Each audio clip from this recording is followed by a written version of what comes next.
Peringatan, animasi ini dibuat dengan tujuan sharing pengalaman pribadi sang pengirim cerita. Dimohon untuk menghargai cerita tanpa menyudutkan beberapa pihak. Selamat menonton. Yo, meskipun nyawa belum kekumpul, kayaknya seru nih kalau curhat ke teman-teman setia penikmat GPC. Hai, kenalin nih, nama gue Sinta. Gue sekarang masih kelas 2 SMA. BTW, gue tinggal di kota yang terkenal dengan makanan khasnya yaitu empek-empek. Hehehehe. Jadi gini guys, gue mau cerita kejadian horor gue waktu Imlek tahun 2022 kemarin. Nah, sebelum masuk ke cerita, gue mau ngasih tau dulu nih latar belakang keluarga gue biar kalian kebayang lah ya. So, mak gue tuh udah meninggal pas gue masih kelas 5 SD. Kebetulan gue 2 bersaudara dan gue anak pertama. Adik gue tuh cowok. Sekarang dia udah kelas 1 SMP, namanya Jidan. Nah, bapak gue tuh orang Chinese, tapi agamanya Islam. Sedangkan emak gue itu orang Sunda. Anjay, cisun nih bro. Oh iya, bapak gue anak bungsu dari 4 bersaudara. Semua saudara dan keluarga kandung itu beragama Buddha dan asli orang Chinese. Nah, pasti kalian bertanya-tanya kenapa bapak gue sendiri yang agamanya Islam kan? Itu karena pas oma gue, which is emak dari bapak gue, waktu itu lagi hamil bapak gue. Ya terus apa? Terus apa? Dulu tuh oma gue punya bisnis, tapi lagi bangkrut.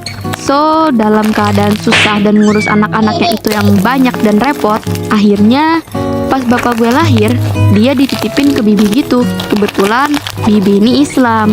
Nah, makanya bapak gue tuh dididik dan diajarin sama orang Islam. So, voila, this is it. Jadilah Cina Islam. Hehehe. Oke, kita langsung masuk aja ya ke cerita. Jadi gini, waktu itu Imlek seperti biasa ya, gue, bapak, sama adik gue Zidan ngerayain Xincha alias tahun baruan Chinese yang notabenenya kita itu silaturahmi ke keluarga bapak gue. Tujuan pertama kita tuh ke rumah paman gue. FYI, kalau orang Chinese biasa manggil paman itu kuku. Itu sih kata bapak gue ya, permisa. Kebetulan kuku gue namanya Kuku Andi. OTW lah kita ke rumah Ku Andi. Rumahnya Ku Andi tuh masuk ke komplek yang isinya tuh rata-rata orang Chinese dan pada elit cihuy marihuy. Biar gue jelasin, kompleknya tuh terbagi jadi 3 gang. Kebetulan rumah Ku Andi tuh ada di gang pertama. Nah, gang kedua dan ketiga itu ada di belokan. Jadi gang kedua ada di kiri dan gang ketiga ada di kanan. Pas gue masuk ke rumah Ku Andi, gue biasa lah ya sama keluarga lama yang gak ketemu tuh asik banget deh ngobrolnya. Dikasih makan sih, tapi kita anggurin karena kasihan main HP sampai lama-kelamaan bosen deh. Karena gue gabut, gue mutusin nih buat jalan-jalan sekitar komplek aja. Kebetulan di situ ada anaknya Ku Andi, Cece Cindy namanya. Cece Cindy ini bisa dibilang Cece yang deket sama gue. Izin pamit lah gue ke Cece Cindy buat keliling komplek doang. Terus diokein lah sama Cece Cindy.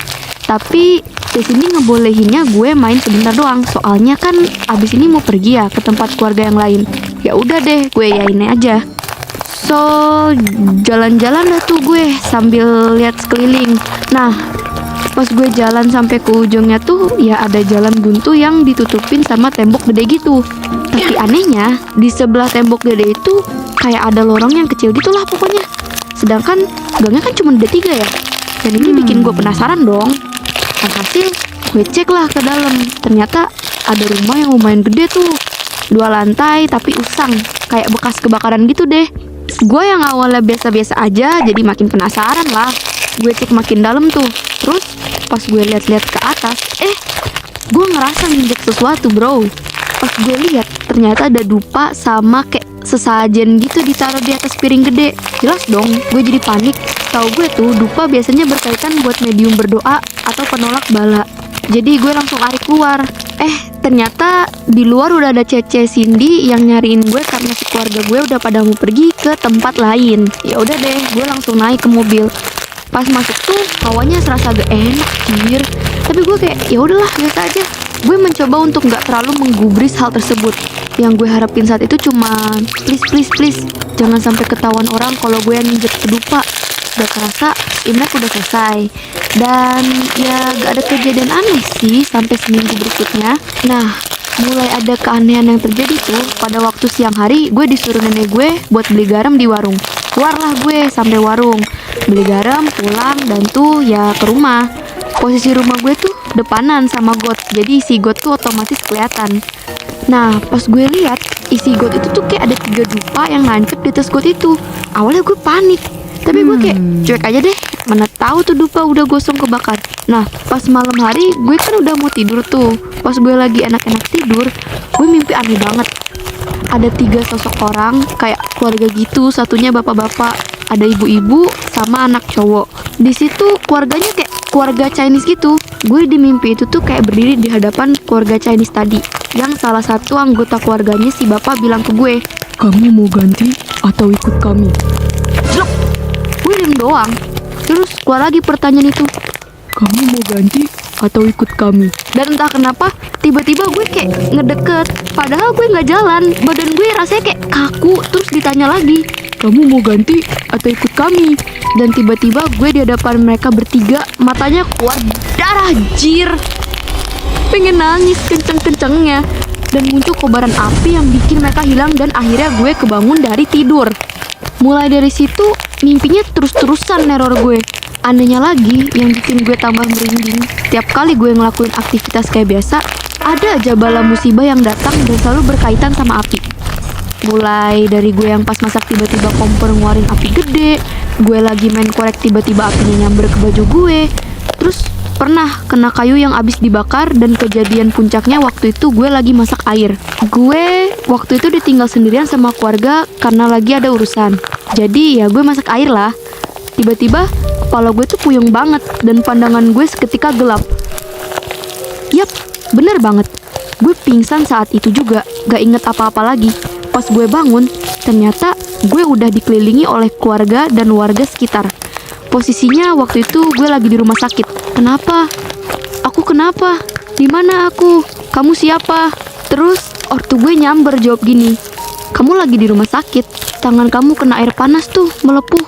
Gimana sih? Kamu masak air aja gak bener? Bener aja dong, tangan gue melepuh semua, Cok. Gak sakit sih, agak pedih aja. Gue tanya, kenapa gue bisa gitu?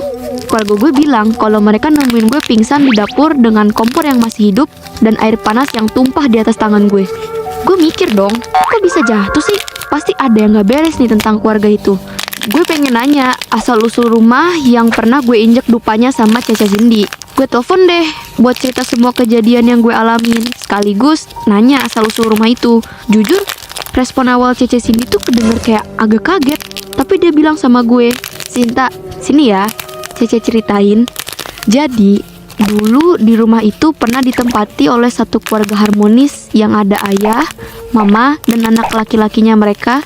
Dan mereka baru banget pindah. Mereka orang yang ramah dan mudah bergaul. Entah gak tahu kenapa, gimana kompor di rumahnya bisa meledak dan kebakar.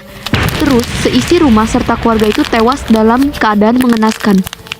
Nah, karena mereka orang yang baik semasa hidup, kami sering ngasih dupa dan sesajen supaya mereka tenang. Anjir, gue kaget banget dong. Jadi yang gue injek tuh dupa untuk orang meninggal. Pantes mereka marah ke gue. Nah, demi kebaikan semuanya, akhirnya gue nanya, gimana cara supaya gue gak diteror lagi. Cece gue bilang, ganti aja dupa sama jeruk yang kemarin kamu udah injek. Oke lah, daripada gue diteror sampai mati kan bisa berabe gue. Akhirnya gue cerita ke bapak gue dan bapak gue setuju buat nganter gue ke sana lagi. Tapi gue ganti dupanya dibantu dengan cece gue ya. BTW cece gue ini agamanya Konghucu, ngikutin emaknya, sedangkan bapaknya alias Ku Andi orang Buddha. Nah, langsung dah tuh OTW ke lokasi sambil bawa apa yang disuruh sama cece gue. Gue tata lagi baik-baik dan cece gue berdoa meminta maaf atas nama gue. Gue juga ikutan minta maaf dan janji gak akan mengulangi perbuatan itu lagi. Cece gue memaklumi secara gue bukan orang situ, jadi gue gak tahu nahu soal tempat ini. Apalagi ngerti soal dupa dan sesajen segala. Malam harinya masih mimpin hal yang sama, tapi bedanya keluarga itu kayak berterima kasih sama gue dan memaafkan perbuatan gue. Dari situlah gak ada lagi kejadian horor dan membahayakan yang menimpa gue. Pesan gue nih ya, jangan sembarangan deh masuk ke tempat yang kita nggak tahu asal-usulnya gimana. Apalagi sampai merusak hal yang gak semestinya dirusak. Please banget deh, kalian tahu tata krama dan aturan di mana tempat itu kita kunjungi.